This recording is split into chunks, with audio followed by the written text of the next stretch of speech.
You're listening to LusoCanada podcast, writing history together.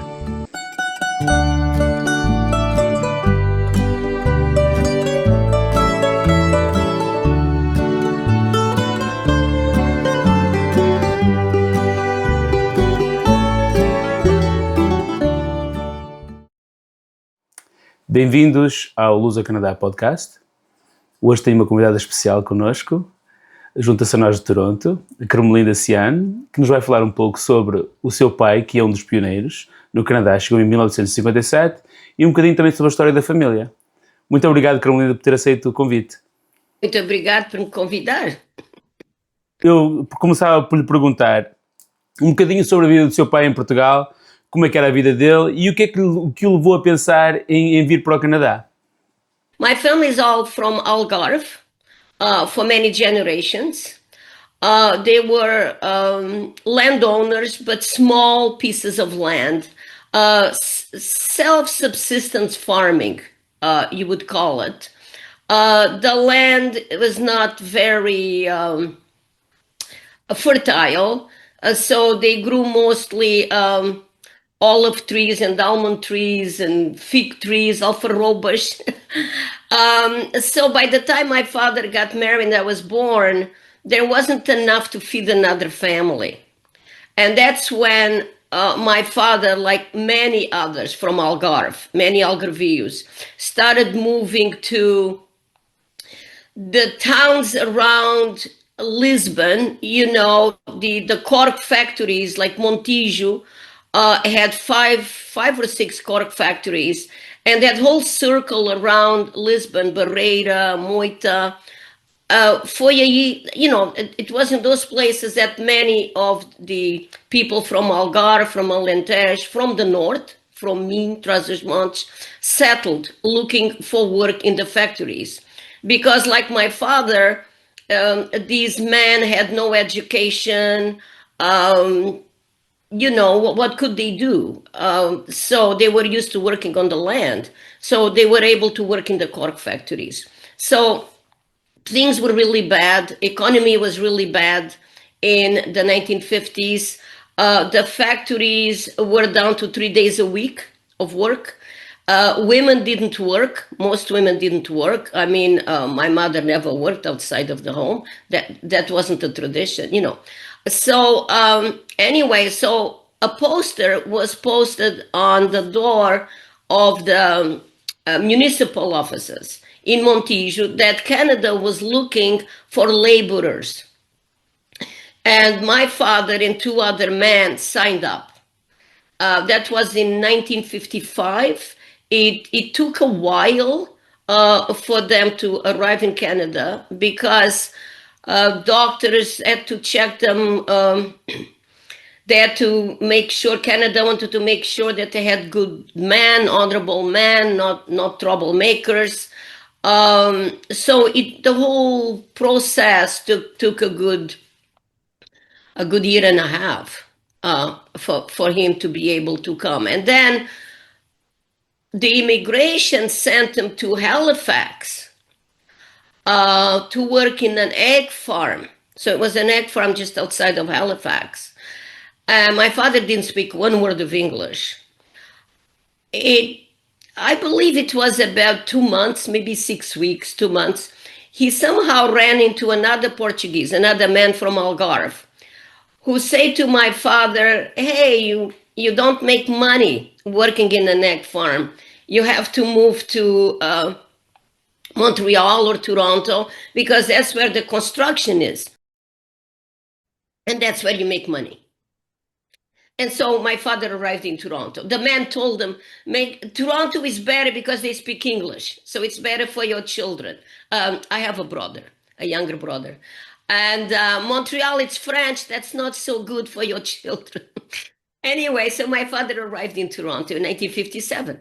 I was born in Portugal, yeah. Você escreveu um artigo para o LusoCanada que vai estar disponível no lusocanada.com e fala um bocadinho também sobre esse espírito aventureiro do seu pai, que ele também já estava a pensar em ir para outros países antes de vir para o Canadá. Fala um bocadinho sobre isso.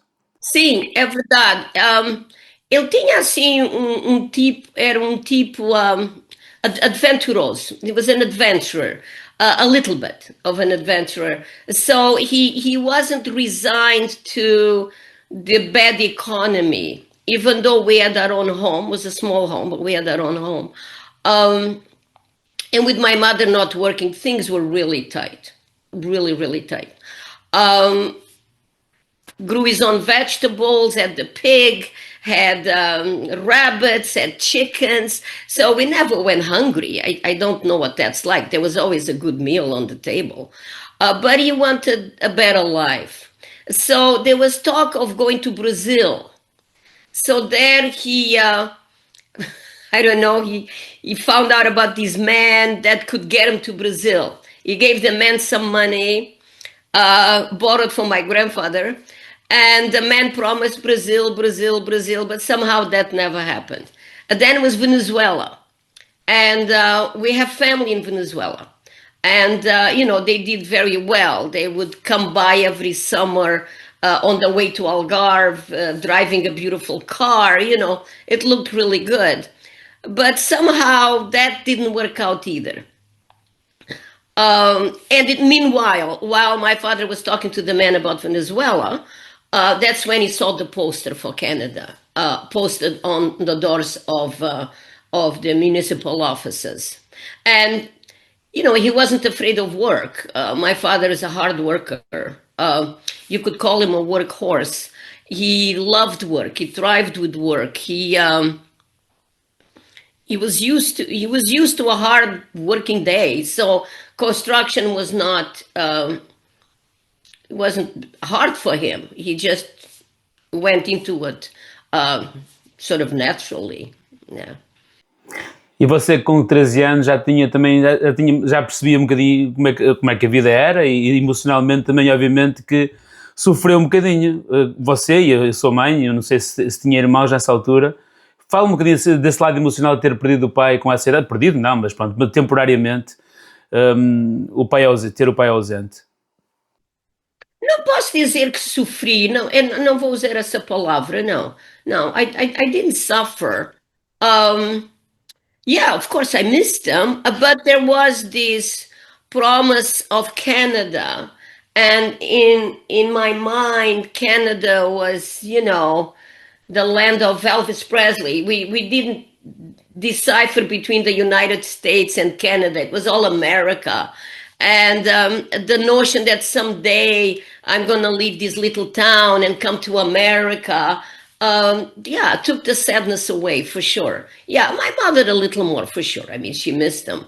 But for me, no, I wouldn't use the word sofrer. No. Então o seu pai chegou a Halifax, conheceu um português, veio para Toronto, acabou por trabalhar para uma empresa italiana na construção civil. E ficou aqui durante quantos anos é que ele ficou aqui a preparar o caminho para vocês? Foi uns 2 anos. Ele começou a trabalhar na construção, porque aquele algarvio que ele encontrou em Halifax deu-lhe um nome de um casal das Caldas da Rainha que viviam no Toronto e tinham like a rooming house, right? So that's where my father went. The man, they became good friends, very good friends. The man taught my father how to say, "Hey, you got job for me?" So my father wrote that on a piece of paper. I don't even know how he wrote that, half Portuguese, half English. And he was told to go down to King Street because in the 1950s, by 57 anyway, Toronto was going through a huge renovation, the downtown. And there was a lot of construction sites from Yonge Street to Spadina. And this is where my father started looking for work. So he stopped at the first site and said, "Hey, you got job for me?" And they said no. And he went to the next one. "Hey, you got job for me?" No, and no. And he ended up on Spadina and he realized he had no work. And he had to get work because he only had, I remember he's saying like $50 in his pocket. And he decided, what do? I have a wife, I have 2 kids back in Portugal, I have to find work.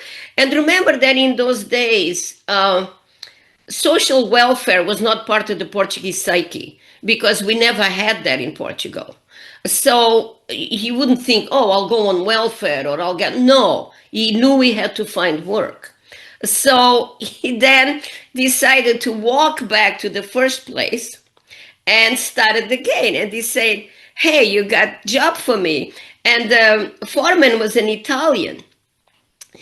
And he said something like, I've seen you before, you've been here before. And then he said to my father, say Italiano. And my father said, no, Portuguese. And the man said, oh, Portuguese, okay. And he handed him a shovel and a hard hat. And that was my father's first job. Yeah. Então ele trabalhou na construção a vida toda dele aqui no Canadá? Sim, toda a vida. He worked in construction his whole life until I think he was in his 50s, mid-50s, when he fell off a high ladder and hurt his shoulder. Really damaged his shoulder. He couldn't lift his arm. And from then on, he was on compensation for the rest of his life. Yeah. Então o seu pai, de nome Joaquim Guerreiro, que ainda não mencionámos o nome dele, é importante, lá juntou os trocados, preparou o caminho para vocês chegarem. Você lembra-se dessa chamada do seu pai para vir ao Canadá? Fala um bocadinho sobre isso, a vossa chegada, e qual foi a primeira reação vossa quando aqui chegaram.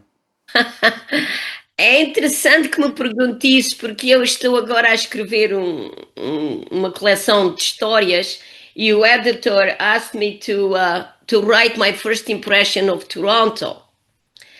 And we arrived in November, the end of November, and my first impression was not a good one.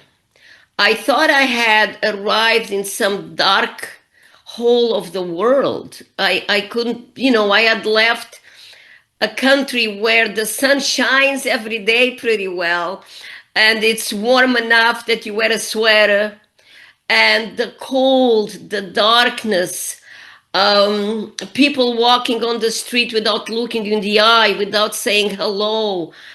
It was very depressing. It was a very depressing experience, actually. My mother was very angry at my father for bringing her over when she saw Canada, what she saw. Kensington Avenue, right? 45 Kensington Avenue.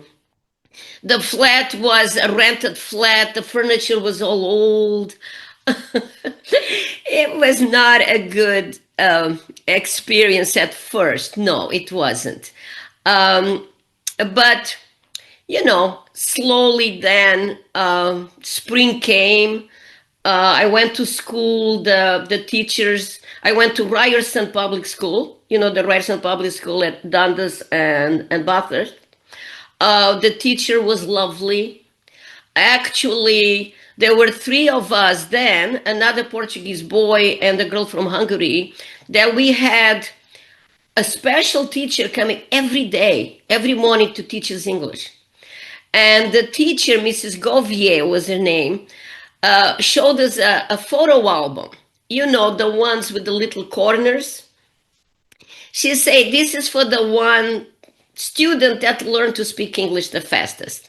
Well, I was determined that I was going to win that album, and I still have it. Yeah.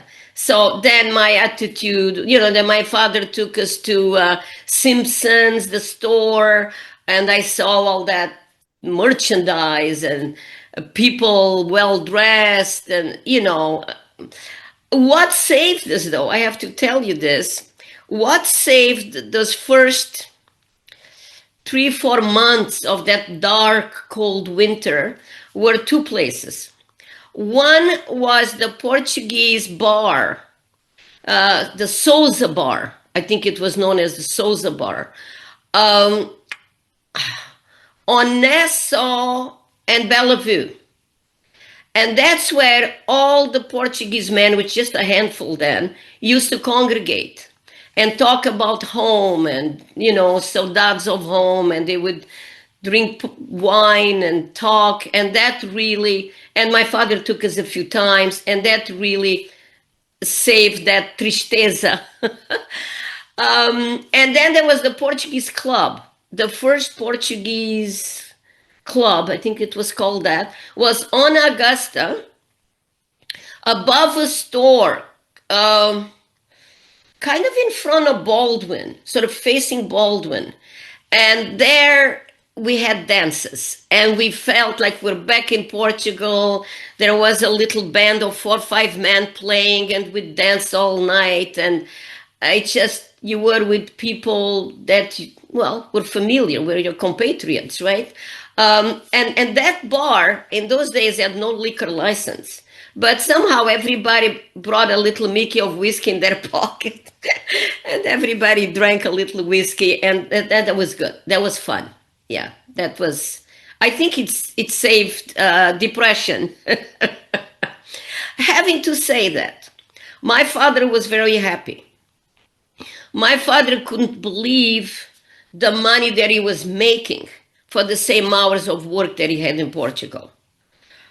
He really felt this was un mundo novo. It was great possibility. He was amazed that women were doctors and lawyers. And I mean, surely in Portugal in those days, women were doctors and lawyers too, but not in our little town, you know. And there was this sense of things getting better, things progressing.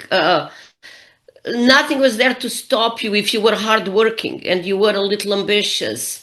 And it was true. I mean, we moved from there to a flat on Borden Street, 92 Borden Street, with our own furniture then. So that was progress. Then we bought a house on Euclid Avenue, 545 Euclid. And that was 3 floors, garage, backyard, front yard. And we had tenants upstairs that paid the mortgage. And that's how many Portuguese made it in those days. And then from there, we moved to Mississauga, and it was a brand new house and no tenants. So we felt we'd really made it. Então o seu pai inicialmente veio para o Canadá, como você diz no seu artigo, para fazer um saco de dólares. E eventualmente, a ideia obviamente que isso aconteceu com muitas famílias, a ideia era um dia regressar a Portugal, a construir lá a vossa casa, e uma casa melhor e maior, mas o Canadá acabou por ser casa. Quando é que sentiram vocês como família que o Canadá era casa? Well, for me and my brother, we were the younger generation. The idea of returning to Portugal com saco de dollars was never our dream. So after that dark, cold winter, I just, adapted to begin loving the language, the music. Remember, rock and roll was the big thing.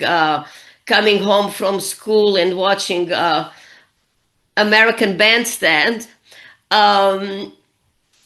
It felt like a new open world. So for us, the idea of going back wasn't there. For my father and my mother, it was for a long time, and then we were here, and somehow the dream just started fading. Yeah. My mother actually never once went back to Portugal. My father did once, but it's just you adapt and the dream vanishes, right? It starts fading. A sua mãe, Maria do Carmo Madeira, obviamente também teve um papel importante na vossa adaptação e integração no Canadá, e gostaria de que falasse um bocadinho sobre a sua mãe. Falámos muito sobre o pai, que foi ele o pioneiro, que chegou aqui primeiro, abriu o caminho, mas obviamente a sua mãe também teve um papel muito importante nesse processo. Podia-me falar um bocadinho sobre ela, como é que ela é a personalidade dela, o que ela fez na vida, e como é que ela vos influenciou a vocês como família? My mother is a little bit of a complicated case. She was never fully happy here. She tended towards depression. She was never quite happy here, but then she didn't want to go back there and leave us here. It's difficult to talk about my mother. She's loved beautiful clothes. I was always fabulously dressed. loved looking good, loved jewelry, um, loved good things, but always there was this touch of depression. And it took her a long time to adjust here. And in fact, one of the episodes I talk about in the story that I wrote for my publisher was that in Portugal, of course, the clothes are always, you hang the wet clothes, your laundry outside, and it dries in the sun. Well, here, the house was very old, 45 Kensington. It had one of these furnaces, these huge furnaces. They're like a monster that take over the basement. So she didn't even want to go there because she was scared of that furnace. And the basement was old and it was full of cobwebs and dust. So she'd wash the clothes. She was very fussy about clothes. She washed the clothes in the bathtub, leaning over the bathtub. And the flat had a big window in the kitchen. We could then jump out of the kitchen and there was a bit of a terrace. I mean, terrace is a fancy word, but a roof. So my father put a cord there and my mother was able to hang the laundry there. But of course, as the winter became harder and colder, the clothes froze one day, right? So she had to learn to go to the basement. I had to go with her, put the clothes through the washing machine with a roll. They weren't automatic washing machines. She was afraid of that. I had to put the clothes through and we'd remove the cobwebs. And then she started hanging the clothes there. It was, Canada for my mother was a trial, if I would have to use one word. Yeah. My father was happy. She didn't like the different languages, the different people. It was just too much for her. It was all too much for her. Too unfamiliar. Yeah. A sua mãe, como a Carmelinda mencionou, acabou por falecer sem ir a Portugal, sem visitar Portugal, mas o seu pai foi uma vez, não é? Então, mas também falou sobre o vosso envolvimento no First Portuguese, nessa altura, aproximou-vos um bocadinho mais de Portugal. Eu queria falar um bocadinho sobre isso mesmo, sobre o envolvimento comunitário, como é que os seus pais e vocês próprios como família se envolveram nos clubes, nas associações portuguesas, nas festividades aqui em Toronto e nesta parte do Ontário. Fala um bocadinho sobre isso. Well, eles eram members, they were members of the Portuguese Club, but I think that was sort of about it. They had many friends. Our house, actually, once we moved to Euclid, and the house was bigger, our house was almost a little bit of a Grand Central Station for lonely Portuguese young men. My mother was very generous and very open-hearted. Even though she was unhappy, she was very open-hearted and very, very generous. And the door was open all the time. And a lot of these young men would come, hang around, and they became friends. So we were big part of the community. Remember in those days as well, or maybe you weren't here, I don't know. But in those days, there were big spectacles, right? So there was a Ukrainian hall on College just before Spadina, going east. And often there would be big Portuguese dances there with singers, with fadistas from Portugal. So, there was a lot of stuff going on that kept us doing good activities and, and part of the society, for sure. Yeah. Muito bem. Então, os seus pais tiveram, obviamente, muita influência naquilo que a Carmelinda é hoje, e eu gostaria de falar mais um bocadinho sobre si agora. E primeiro começar por fazer uma ponte e perguntar-lhe primeiro que influência que os seus pais tiveram em si, na sua personalidade, naquilo que você conseguiu atingir na vida, atribui alguma desses sucessos aos seus pais e que tipo de influência que eles tiveram em si?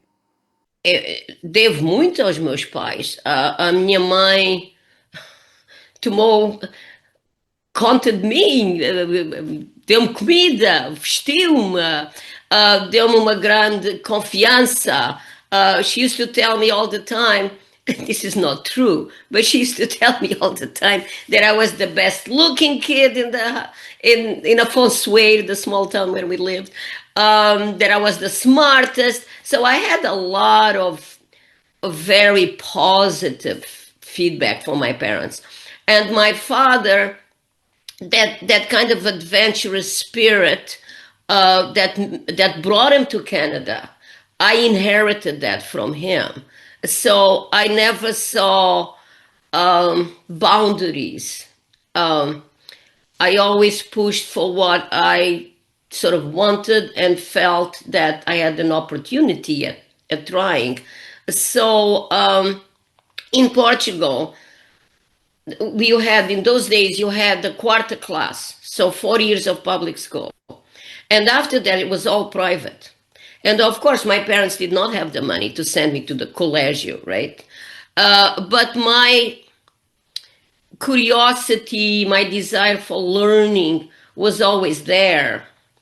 So once I was here, I started then when I learned to speak English, I started working as a hairdresser. And it's very interesting, just going in a tandem here. I often hear some Portuguese speaking about how they felt when they were here, there was some racism or they were whatever, some prejudice, some racism. I personally never experienced that. I got my first job as a hairdresser. I went to Marvel School that was on Bloor and Spadina. I was one out of 35, I was offered a job in this fancy beauty salon. I was one of the highest paid hairdressers there. I married an Italian. I then started going back to school, he and I, and we got our grade 12. Then we went to University of Toronto in those days. If you wanted to go on, you had to take what was called the pre-university course. And then depending on your grade, you then could apply full-time. So we did, my husband and I, one course a year. We ended up graduating with BA. And then he had enough of school, didn't want any more school. But I went on for another 6 years and I got a major in English.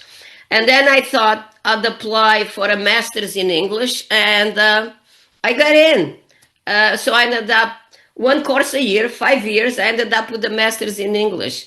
The same thing with creative writing. I started about 20 years ago. So far, I've won a few prizes. I'm widely published in many, many magazines.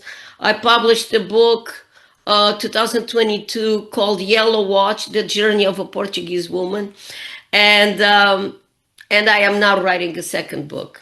So I've been very lucky. And to answer your question, how influential were my parents? Very much so. They were great. They were great parents in many ways. Like I said, my mother is a bit of a complex question, but the basics were there. Yeah. So, o facto dos seus pais não irem regularmente a Portugal, não terem ido a Portugal, afetou-a de alguma forma ou afetou a sua identidade como portuguesa, canadiana eventualmente, mas como portuguesa também? A little bit, because my husband was Italian and he was he was from northern Italy. It was a Friuli, from Friuli. He wasn't into big time because he had been young. He was 8 years old when he came here. So we used to call ourselves internationals. We weren't really into the Portuguese community or the Italian community. We functioned somewhere with other internationals, and that's how we saw ourselves. But I always, of course, kept in touch with my cousins and uncles and so on in Portugal. I went 3 times with my husband, who loved Portugal. But it wasn't until I published my book in 2022, since it was the journey of a Portuguese woman, I felt there should be something Portuguese about the book launch. So I had been to Casa do Alentejo a couple of times to hear authors speak, and I thought, I think I'll do it there. And there I met these amazing women, and I can say their names. Hilda Januario, I don't know if you know them, Carmen Carvalho. They are amazing women. They are amazing women in the Portuguese community. They are great promoters of Portuguese culture. And I am now re-immersed. And it's lovely. I mean, I always made sure I read at least a couple of books in Portuguese every year.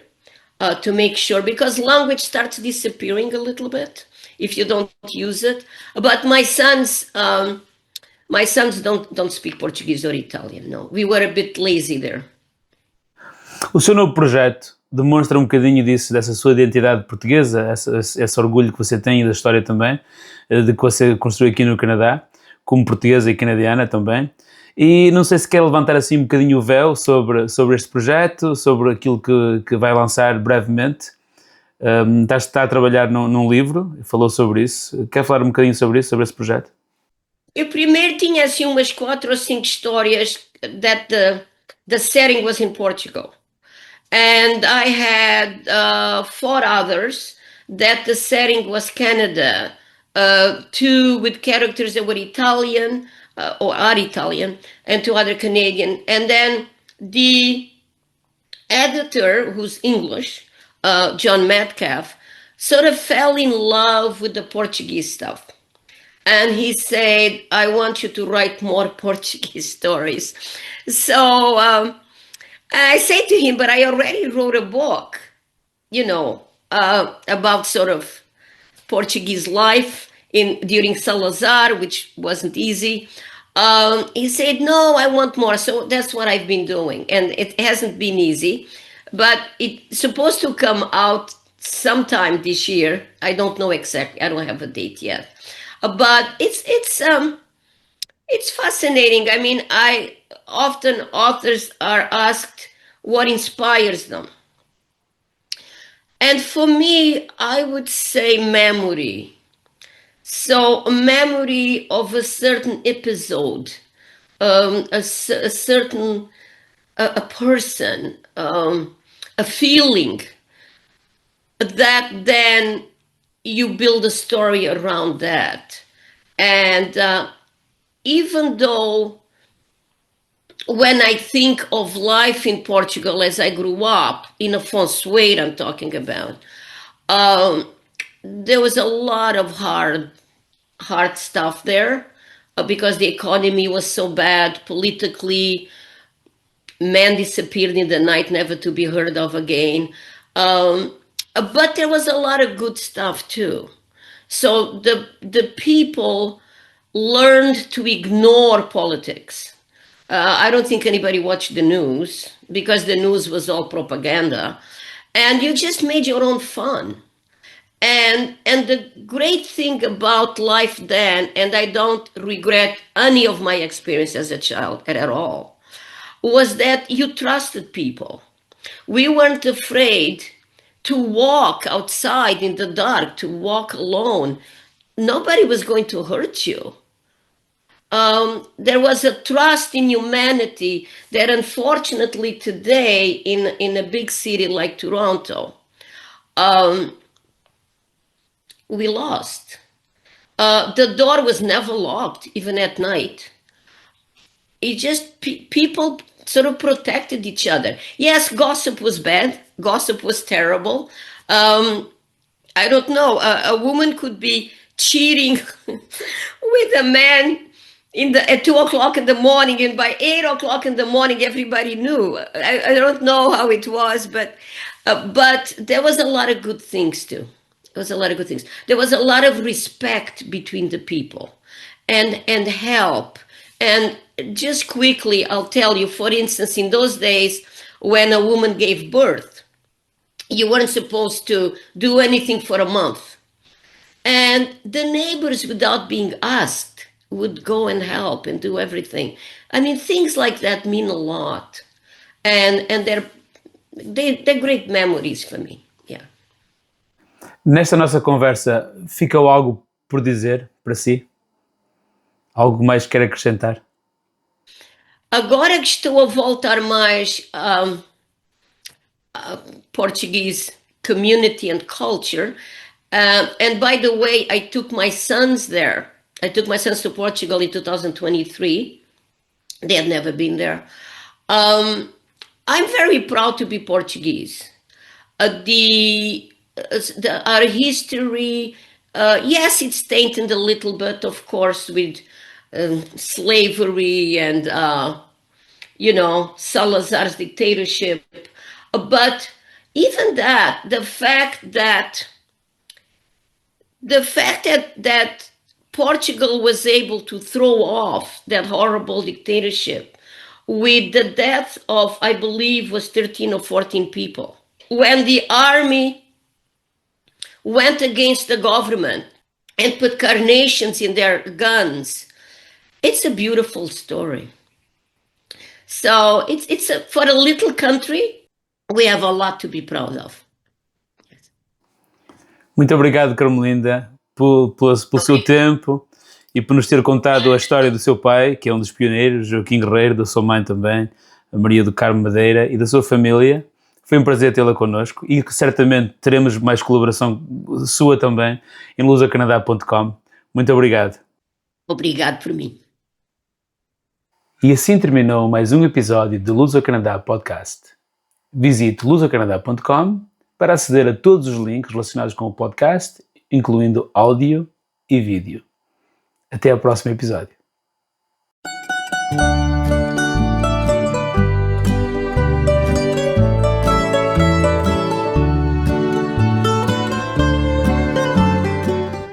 Thanks for listening to Luso Canada Podcast. Join us next time as we continue writing history.